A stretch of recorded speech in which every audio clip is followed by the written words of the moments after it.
오늘 말씀은 에베소서 1장 17절 한 절만 보도록 하겠습니다. 에베소서 1장 17절 우리 한 목소리로 함께 읽도록 하겠습니다. 시작. 우리 주 예수 그리스도의 하나님 영광의 아버지께서 지혜와 계시의 영을 너희에게 주사 하나님을 알게 하시고, 우리 한번 더 읽을까요? 우리 주 예수 그리스도의 하나님 영광의 아버지께서 지혜와 계시의 영을 너희에게 주사 하나님을 알게 하시고, 아멘. 오늘 성령으로 하나님을 알게 하소서라는 제목으로 에베소서 1장 17절 말씀을 받을 때 이 부제가 있습니다. 부제가 있었는데 거기서 제가 한 단어 깜빡했어요. 부제가 기도의 목적입니다. 기도의 목적. 우리가 오늘 말씀을 받을 때 정말 우리가 호흡처럼 하는 기도가 정말 허공을 치는 게 아니라 확실한 목적을 가지고 기도할 때 정말 우리의 또 호흡이 기도잖아요. 우리의 모든 호흡이 그 목적을 향하여 달려갈 수 있기를 주님의 이름으로 축원합니다. 주일 예배 오신 성도님들, 그리고 이 시간 영상으로 예배 드리신 성도님들 반갑습니다. 또 우리 또 아이고 어머니도 오셨네요. 예, 반갑습니다. 기도해 주세요. 우리 금요 기도해 오신 분들 아시니까 기도해 주시고. 자, 오늘부터 이제 또 본격적으로 바울의 기도를 좀 더 보도록 하겠습니다. 지난주에는 기도의 시작이었어요. 기억나실지 모르지만 기도 제목이 기도의 시작이었습니다. 오늘은 기도의 목적이에요. 그러니까 성령으로 하나님을 알게 하는 것이 기도의 목적이라는 것입니다. 오늘 말씀 가운데 임하시는 이 성령을 통해 저와 여러분의 그 영의 귀가 열려서 정말 바울의 기도, 이 사도 바울의 기도가 우리의 기도가 되길 바랍니다. 또 그 기도가 모두 우리에게 응답되기를, 우리의 기도가 응답되기를 주님의 이름으로 축원합니다. 자, 17절 다시 한번 띄워줘 보세요. 하면 자, 이제 앞에 영광의 아버지까지는 저번 주에 봤어요. 자, 오늘 이제 지혜와 계시의 영을 너희에게 주사 하나님을 알게 하시고, 자, 너희에게라고 하고 있어요. 너희에게. 즉 바울의 기도는 에베소 교인들 그리고 지금 성도들을 향한 기도라는 것이에요. 너희에게. 자, 에베소 교인들, 지금의 성도, 즉 예수 그리스도를 믿고 성령으로 인침을 받은 성도잖아요. 그죠? 그럼에도 불구하고 사도 바울은 아직 만족하지 않다는 것이에요. 사랑하는 성도 여러분, 회심은 끝이 아니라 시작이에요. 회심은 끝이 아니라 시작이라는 것을 아는 우리는 그래서 어느 때부턴가, 이제 회심 이후에 어느 때부턴가는 이제 성화라는 단계에 당연하게 이제 진입하게 된다는 것이에요. 회심이 처음이에요, 오히려. 시작이라고요.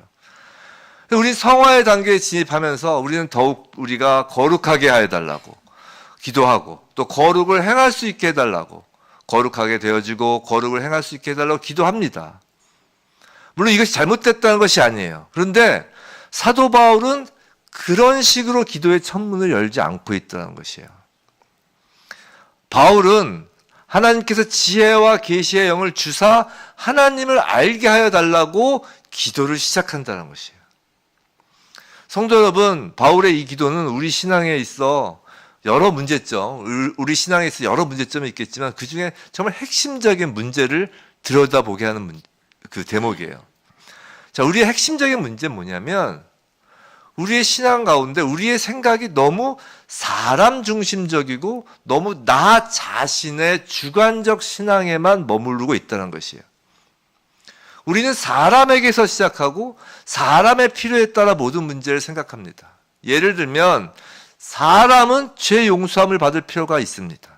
그리고 사람이 불행을 면하기 위하여 죄로부터 구원을 받아야 한다고 생각해요. 그렇게 우리는 사람에게 사로잡혀 있다고요. 사람의 필요가 무엇인가, 사람을 위해서 할 수 있는 것이 무엇인가 하는 일에 주로 관심을 갖고 있다고요.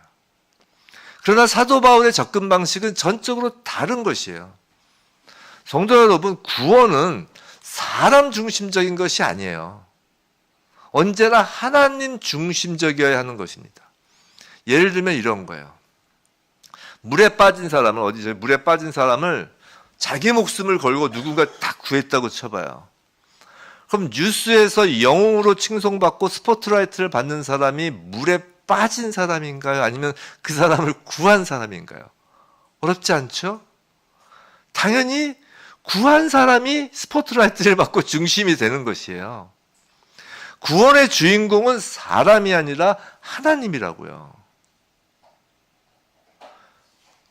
그리고 물에 빠졌던 사람이 구원을 받았어요. 그럼 그 구원받은 사람이 정말 궁금해하고 찾아야 될 사람이 누구예요? 자기를 구원해 준 사람이잖아요. 누가 날 구했지?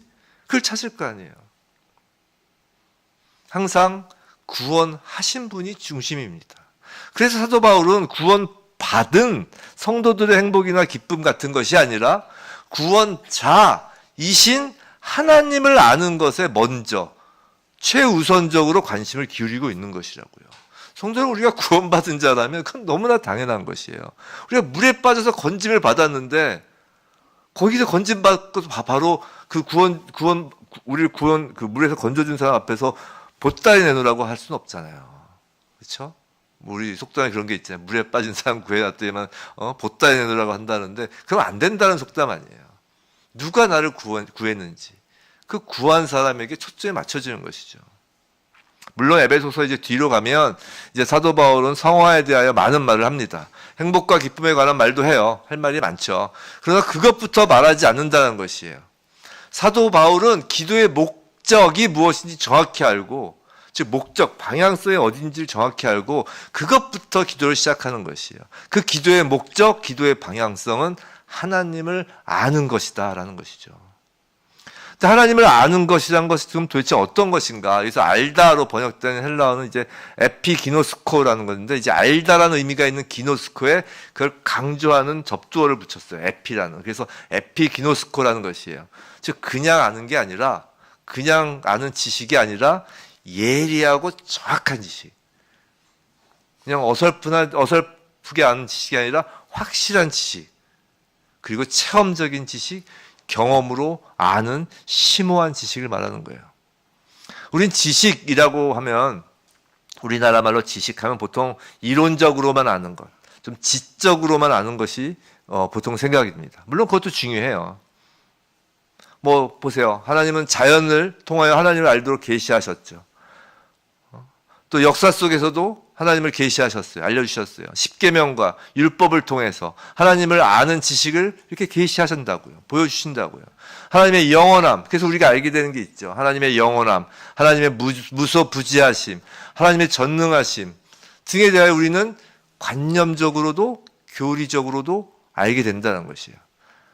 그러나 사도 바울이 지금 의중하고 있는 것은 그와 같은 것이 아니에요. 그걸 뛰어넘는 것이에요. 그보다 더한 무엇을 지금 사도 바울은 바라보고 있는 것입니다. 야고보는 그의 서신은 야고보서에서 이렇게 말하고 있어요. 야고보서 2장 19절 말씀인데, 제가 읽어드릴게요. 귀신들도 믿고 떠느니라. 이게 무슨 말이냐? 사탄은 물론 그 졸개들인 귀신들도 하나님에 관한 그런 종류의 지식을 알고 있다는 것이에요. 우리 예수님 공생애 때 보면 알잖아요. 귀신들이 떨잖아요. 알아보잖아요. 귀신들도 하나님의 위대하심과 존엄하심을 모르지 않는다는 것이에요. 만약 그런 관념적인 지식 정도로 하나님을 아는 것이 믿음이라면 귀신들도, 아까 야고보서 귀신들도 믿고 떠느니라. 귀신들도 하나님을 믿는다는 것이에요. 근데 지금 우리가 이야기하는 건 그런 믿음이 아니잖아요. 귀신이 무슨 하나님을 믿어요. 그냥 귀신은 아는 것이죠. 우리가 지금 사도 바울이 지금 이 기도로 지금 생각하고 있는, 사도 바울이 생각하고 있는 안다라는 것은 단순하게 이론이나 관념이 아니라고요. 어떤 학문적이거나 추상적인 것이 아니라고요. 바울은 지금 인격적이고 친밀하게 하나님과 실질적으로 교제함으로써 하는 참된 지식을 의미한다고요. 성도 여러분, 어쩌면 이건 말로 표현하기가 사실 불가능해요. 우리가 그를 의식하고 그의 임재를 의식하는 것을 의미하기 때문이에요. 임재를 의식하는 거예요. 하나님의 사랑과 영광을 일반적으로 믿는 것도 아니라고요. 우리가 하나님의 사랑과 영광에 대한 것을 무언가 체험하고 개인적으로 알기 시작하는 것을 의미하는 거라고요. 한번 생각해 보세요. 지금 우리 편에서 계속 이야기를 하니까 그렇지만 하나님 편에서, 자, 하나님께서 지금 하나님이 여러분을 아신다라고 했을 때 어떻게 아실까요? 우리에 대하여 인간론, 마치 우리가 신론하는 것처럼 하나님께서 하나님 편에서 너희들 내가 알아야겠어, 인간론 이렇게 정립하시고 그걸 학문적으로 관념적으로 정리하시고 아시는 것이 아니잖아요. 한번 우리를 쭉 소개받은 사람처럼 우리를 아신다고 하실까요? 마치 우리가 이번에 뭐 대통령 트럼프가 됐는데 저도 트럼프를 알아요. 다만 트럼프가 잘 모를 뿐이지. 뭐 트럼프에 대한 정보가 많이 나오잖아요. 그렇게 우리가 아는 게 아니잖아요. 하나님 우리를. 하나님께서 우리를 어떻게 하는지에 대해서 매우 그걸 알게 하는 말씀이 있어요. 이게 아모스 선지자를 통해서 택하신 이스라엘 백성에게, 이스라엘 자손에게 대하신 말씀인데 하나님 이렇게 말씀하셨습니다. 아모스서 3장 2절이에요. 아모스 3장 2절 우리 함께 읽어볼까요? 시작. 내가 땅의 족속 가운데 너희만을 알았나니. 감동적이지 않으세요? 이게 여러분께 지금 하는 말이에요. 이스라엘 백성이 지금 우리로 치면 성도잖아요. 내가 땅의 모든 족속 가운데 너희만을 알았나니. 지금 이 말씀은 하나님께서 다른 족속들 지금 다른 족속이 존재한다는 걸 전혀 모르신다 이런 말씀은 아니죠. 당연히 아시죠. 하나님께서 다 창조하신 하나님의 그 족속들인데.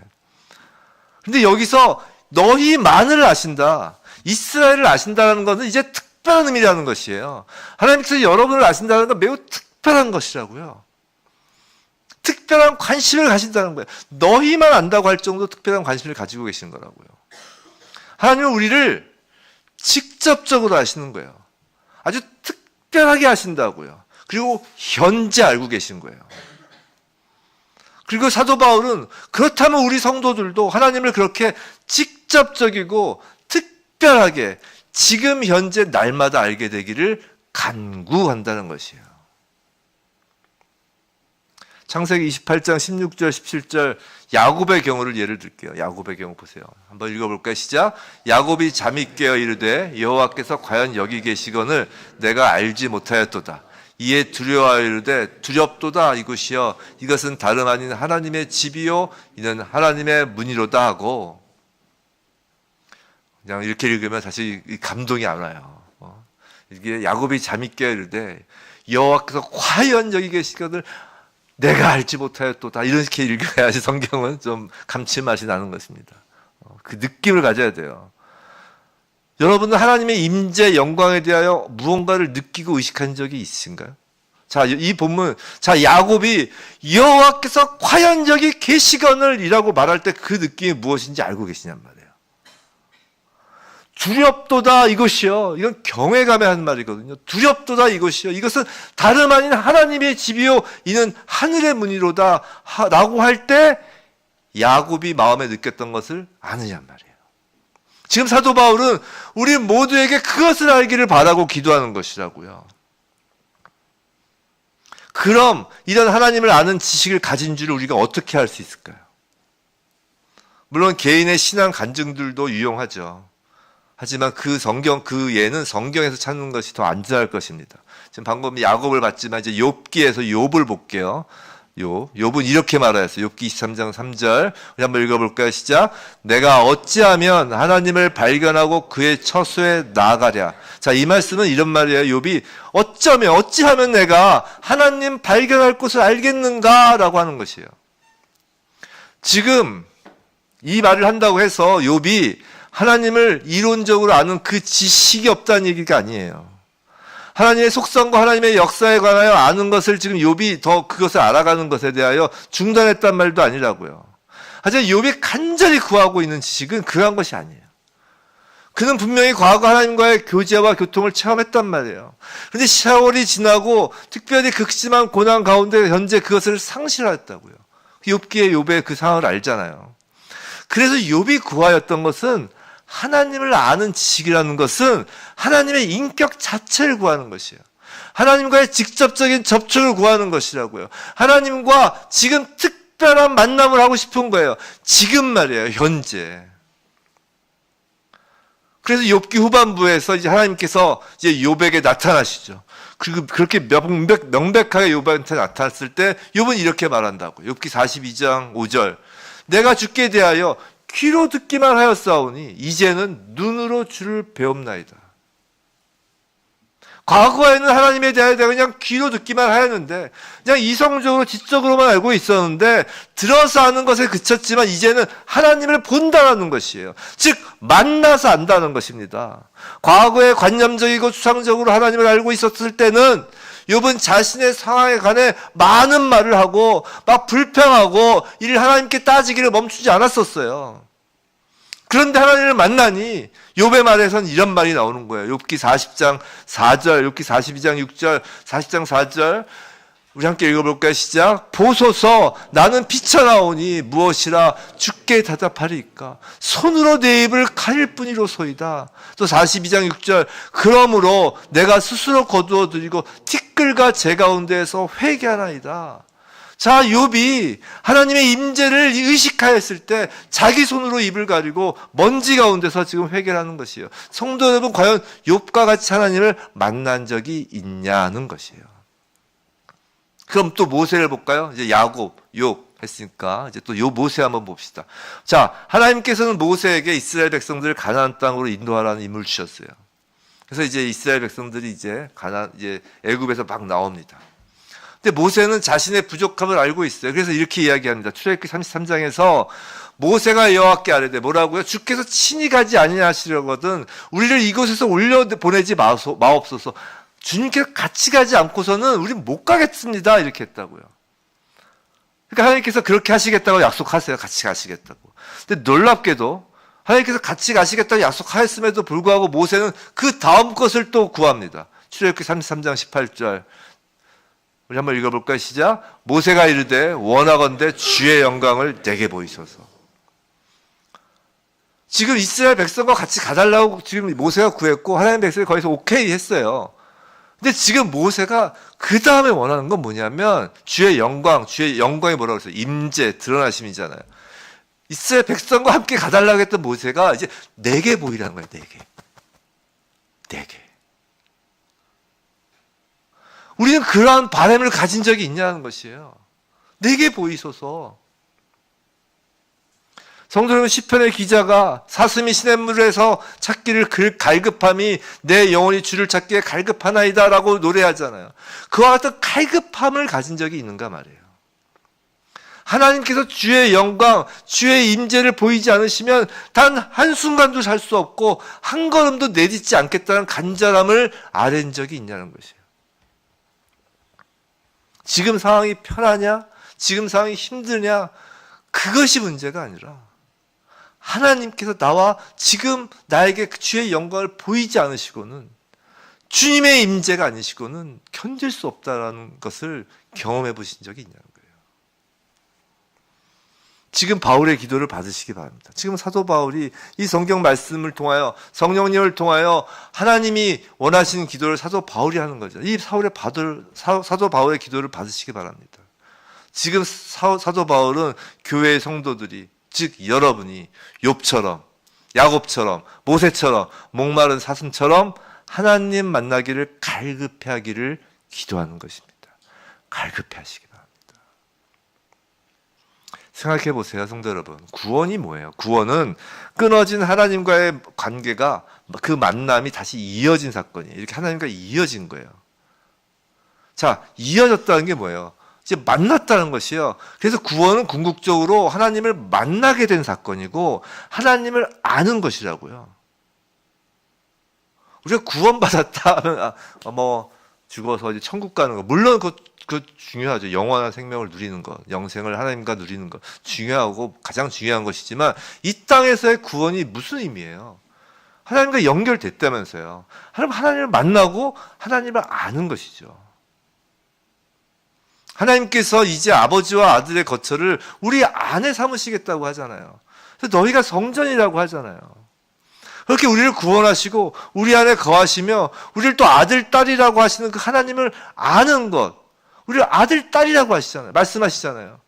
그것이야말로 최고의 선이라고요. 하나님을 아는 것, 하나님과 함께 거하는 것, 그것이 가장 최고의 선이에요. 선이 뭐라고 그랬어요? 목요일날 가스펠 때 얘기했잖아요. 하나님의 능력과 신성을 경험하는 것이에요.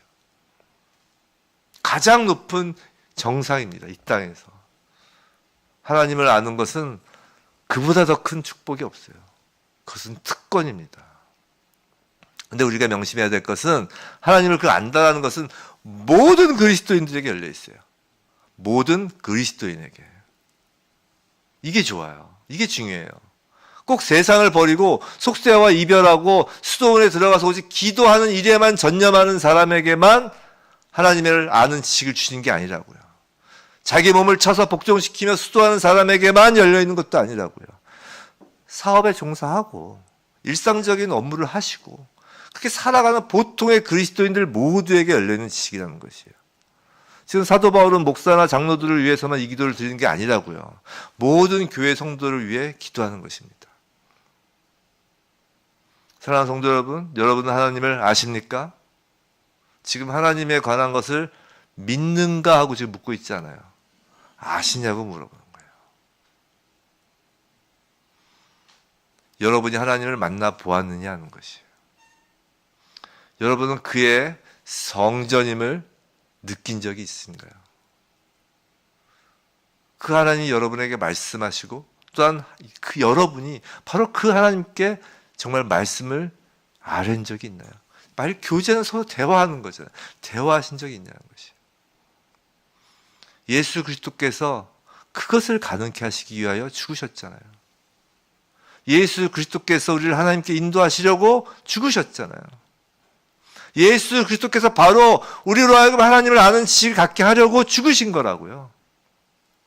그렇기 때문에 우리의 기도의 목적 또한 하나님을 아는 것이 하는 것이에요. 그게 예수님의 목적이었기 때문에. 성도 여러분, 하나님만 알 수 있다면, 하나님을 볼 수 있는 곳이 어디인지만 알 수 있다면이라고 욥과 같이 부르짖기 시작하시기 바랍니다. 내가 그리스도인이라고 생각하는 모든 사람에게 오늘 하나님께서 묻는 질문은 이거예요. 너의 영혼이 하나님을 갈망하는가? 정말 갈망하는가? 하나님을 갈망하는 것, 이것이 진리로 예배를 드리는 그리스도인의 모습이에요. 성도 여러분, 우리 각자에게 물어보시기 바랍니다. 진정 내가 하나님을 알기를 갈망하고 있는가? 더욱더욱 갈망하고 있는가? 하나님을 아는 지식이 더욱 늘어나는 것을 원하는가? 궁극적으로 죽음 넘어 하나님의 얼굴 광채 속에서 영원토록 거하며 죽는 날까지 하나님 알기를 간절히 바라고 있는가? 어제까지 공부한 것으로 충분해. 난 목사니까 더 이상 알 필요 없어.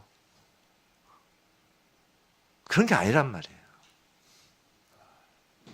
사도 바울은 오늘 저와 여러분의 머리에 손을 얹고 안수하면서 하나님께 우리로 하여금 하나님을 알게 해달라고 간구하는 것이에요. 그 간구하는 기도에 아멘으로 답하며 부디 우리의 기도의 첫머리, 우리 기도의 목적이 언제나 더욱 하나님 알기를 간절히 구하기를 원합니다. 이것이 진리로 예배하는 것이에요. 진리로 예배하는 자가 저와 여러분이길 주님의 이름으로 축원합니다. 자, 그럼 이제 어떻게 하면 그럼 하나님을 알 수 있을까요? 자, 하나님을 알게 해달라고 기도를 하는데 어떻게 하면 우리가 하나님을 알 수 있을까요? 고난 가운데 욥이 왜 그렇게 괴로워하냐면 그걸 몰라서 그런 거예요. 욥한테 그걸 가르쳐준 사람이 아무도 없었단 말이에요. 옆에 친구들은, 제 친구들은 네가 잘해야 돼, 네가 착하게 살아야 돼, 너의 죄를 회개해야 돼, 온갖 그냥 욥을 정죄하는 얘기만 했잖아요. 너가 지금 죄 짓고 회개 안 하고 죄 가운데 있으니까 하나님 너 안 만나 주시는 거야. 맨 욥의 친구들이 얘기하는 건 그거예요. 우리가 보통 우리 자신에게 하는 얘기예요. 자기 학대하면서 참소의 영에 이제 넘어가는 것이죠. 몇 번 얘기해 드렸지만.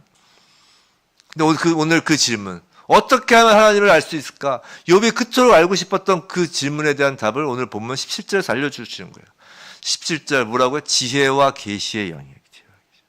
지혜와 계시의 영을 너희에게 주사이죠. 즉 지혜와 계시의 영, 성령이라고요. 잘 생각해 보세요. 사도 바울은 여기서 교회 성도들이 지혜로운 사람들이 되게 해달라고 기도하고 있지 않아요. 또한 성도들의 행동이나 말, 인생의 여러 가지 활동들이 지혜롭게 하여 달라고 기도하고 있지도 않다고요. 사도 바울은 성도들이 성령을 풍성히 누리기를 지금 기도하는 것이에요. 이제 다음 주에, 이번 주인가요? 수능이라면서요. 우리 성도님들 중에 수능을 치르는 이제 자녀분들은 없었겠지만, 우리 보통 수능 치르면 그러잖아요. 하나님께 지혜를 달라고. 지금 사도 바울은 지혜를 달라고 하는 게 아니에요. 영을 달라고 하는 것이지. 성도는 사람들은 본질상 하나님을 알지 못합니다. 사람은 본질상 하나님을 알지 못한다고 성경은 처음부터 끝까지 말하고 있어요. 우린 지난주에 한번 봤잖아요. 우리가 기도하는 것이 참 어렵다고 했잖아요. 자, 가만히 생각해 보세요. 우리는 이웃이나 친구, 가족들과 1시간도 대화를 나눌 수가 있어요. 잘 아는 사이일수록 이제 핸드폰이 뜨거워질 정도로 몇 시간 동안 통화를 하죠. 그리고 보면 그렇잖아요. 밤새 통화하고 나서 끊고서 못한 얘기 내일 또 하자 이러잖아요. 그죠? 근데 우리는 1시간도 하나님께 말씀을 알기가 어려워요. 어째서일까요? 왜 그럴까요? 그건 우리들이 하나님을 알지 못하기 때문이에요. 오랫동안 대화할 거리가 없는 것이에요, 우리는. 그분을 알지 못하기 때문에. 우리는 혼자의 노력으로는 하나님을 알 수 없다고 인정해야 합니다.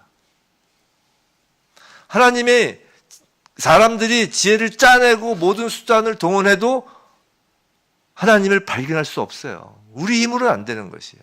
그래서 고린도전서 1장 21절 이런 말씀이 있잖아요. 이 세상이 자기 지혜로 하나님을 알지 못함으로. 뭐라고요? 이 세상이 자기 지혜로는 하나님을 알지 못해요. 인류는 하나님을 발견하려고 끊임없이 시도하였어요. 하지만 사람들의 그 하나님을 알려는 시도, 그 발견하려는 노력은 모두가 헛된 것이에요.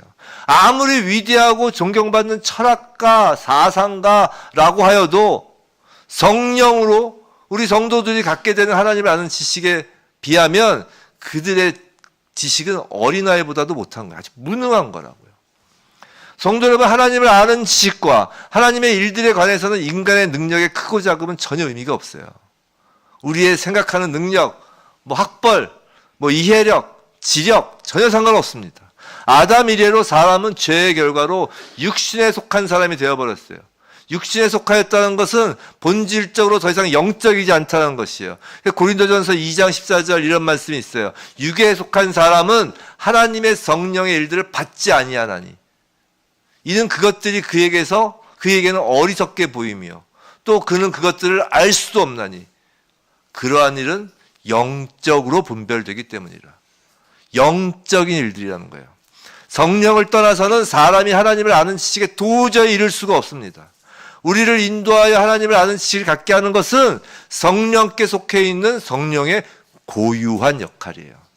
이거는 예수를 믿고 있다고 하는 지금 우리들에게도 똑같이 해당이 돼요. 하나님을 알고자 하는 것이 기도의 목적입니까? 성령이 아니고선 그 일을 할 수가 없다는 것이에요. 예수님께서 말씀하셨어요. 마태복음 18장 3절 이르시되 진실로 너희에게 이르노니 너희가 돌이켜 어린아이들과 같이 되지 아니하면 결단코 천국에 들어가지 못하리라. 이것이 진리입니다. 어떤 사람이든지 그가 어떤 능력, 어떤 학벌, 어른이든 나이가 몇이든 어떤 교양과 인품을 가지고 있든지 간에 어린아이처럼 낮아지면서 자신의 전적인 무기력함을 인식하고 인정해야 된다는 것이 하나님을 아는 데 있어서 천국에 들어가는 일에 있어서는 말이죠. 이건 사람의 영역이 아니라는 것이에요. 이것은 성령의 영역이라는 것이에요. 사람은 육신에 속한 것으로부터 벗어나 전적으로 새롭게 시작해야 한다고요. 거듭나야 한다고요. 이제 사도 바울의 기도에서 성령은 우리에게 두 가지 방식으로 하나님을 알게 한다고 지금 해요. 하나는 지혜이고 또 하나는 지식입니다. 계시입니다. 그래서 지혜라는 말은 지식, 정보, 이해력 등을 다 포함하는 의미예요. 잠언 9장 10절 유명한 말씀 있잖아요. 여호와를 경외하는 것이 뭐라고요? 지혜의 근본이라고 했어요. 여호와를 경외하는 것이. 지혜의 시작은 하나님을 경외하며 하나님을 기다리고 하나님을 고대하는 거라고요. 성령은 우리로 하여금 하나님을 경외함으로 지혜의 길로 들어서도록 인도하신다고요. 우리가 그리스도인으로서 마땅히 알아야 할 그 지혜, 그것은 역사책을 읽는 것으로, 이 유튜브 정보로도 아니고 내 자신을 또 성찰하는 것으로, 자기 수련과 자기 성찰로도 또 심리 분석하는 것으로도 도달될 수 없다는 것이에요. 우리가 마땅히 가져야 할 지혜는, 그리스도인에게 필요로 하는 지혜는 육신과는 다른 질서에 있다는 것이에요. 다른 거라는 거예요. 육신과는 영의 질서에 관한 것이라고요. 그 지혜에 이르는 오직 유일한 길은 성령께서 우리에게 그 지식, 정보, 이해력을 가지도록 인도하는 것이라고요. 이런 거예요. 초등학생이라고 해도 성령이 일하시면 그리스도인으로서 필요한 지식, 정보를 받아들이고 이해력을 갖춘다고요. 그러나 IQ가 아무리 멘사 할아버지, 마이크가 천재이고 박사이가 몇 개가 있어도 성령이 일하지 않으시면 이 구원에 관하여, 십자가 부활에 관하여 그리스도인으로 필요한 그 지식, 정보, 그것도 없고 저도 이해하지 못하는 것이에요. 성령이 지혜의 길로 인도하십니다. 그리고 두 번째, 계시죠. 우리는 하나님을 아는 지식부터 출발해야 한다고 하였습니다. 하나님을 아는 지식. 모든 만물의 창조주요, 모든 만물을 지으신 하나님으로부터 시작하는 것이에요. 그래서 자연과 피조물을 보면 거기서 하나님의 솜씨를 발견할 수 있죠. 그런데 솔직히 자연과 피조물을 본다고 해서 하나님 자체를 발견할 수는 없어요.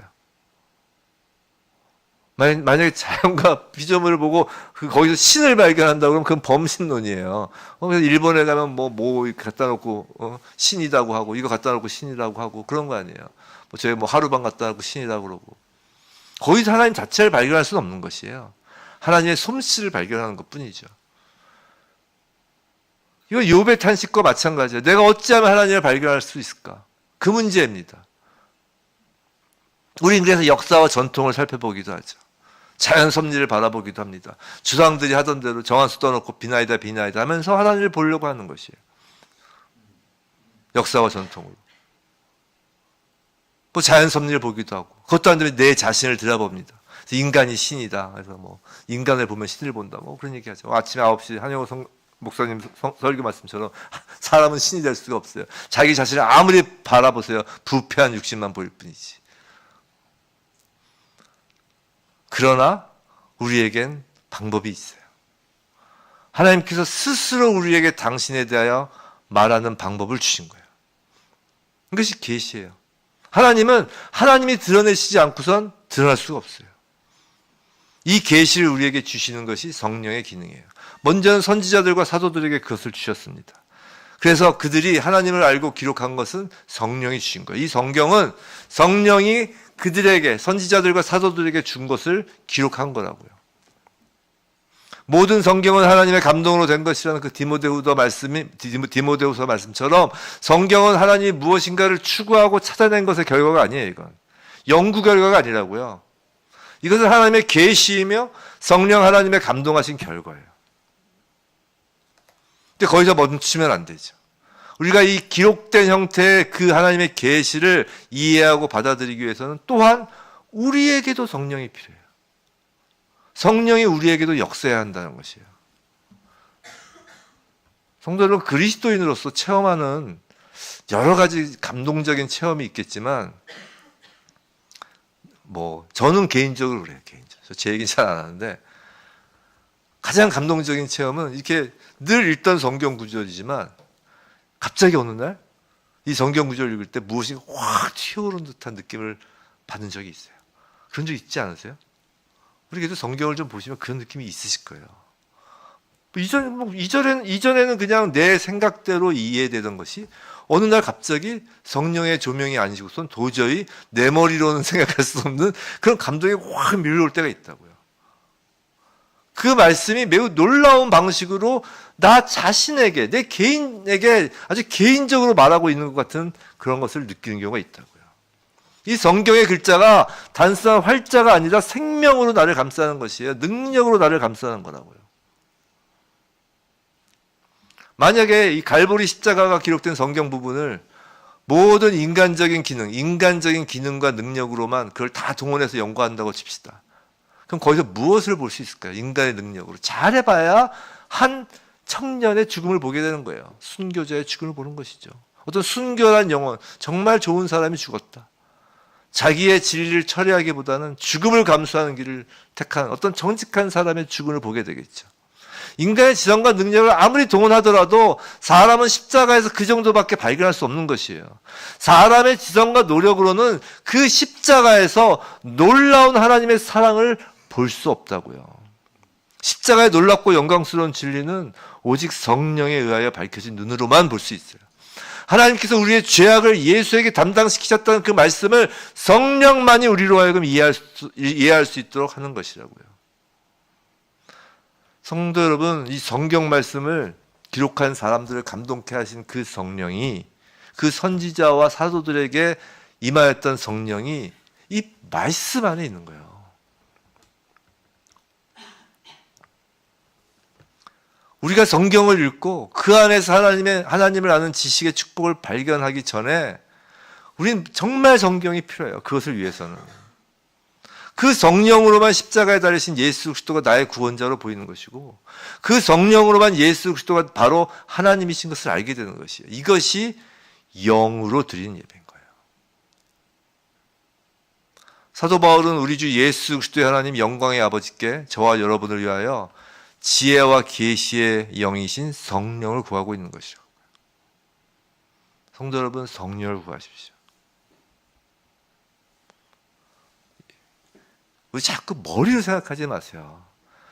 이제 무슨 말이냐면, 우리가 성령이 내주하여야 우리가 입술로 주를 그리스도로 시인하고 예수를 주라고 시인하잖아요. 그런 말씀이 있잖아요. 그러니까 이미 내 안에 성령이 있는데 뭔 성령을 구하냐. 이건 우리의 머리로 하는 생각이에요. 기도를 시작할 때 성령을 구하지 않으면 그 기도가 목적이 달라진다니까요. 지금 사도 바울이 우리를 위하여 그 성령을 구하고 있잖아요. 우리 모두 아멘으로 답하기 바랍니다. 우리도 늘 성령을 구해야 된다고요. 기도를 시작할 때, 말씀을 읽고 묵상하기 시작할 때 성령을 간절히 구하시기 바랍니다. 하나님을 아는 지식의 풍성함을 간구하며 성령을 구하시기 바라요. 성령을 구하는 목적이 하나님을 알고 싶어서 구하는 거라고요. 예수님께서 말씀하셨어요. 하나님은 영이시니 예배하는 자가 영과 진리로 예배할지니라. 성도 여러분, 하나님은 지금도 영과 진리로 예배하는 자를 찾으세요. 하나님을 갈망하는 자가 진리로 예배하는 자예요. 하나님을 갈망하기 때문에 성령을 구하는 자가 영으로 예배하는 자예요.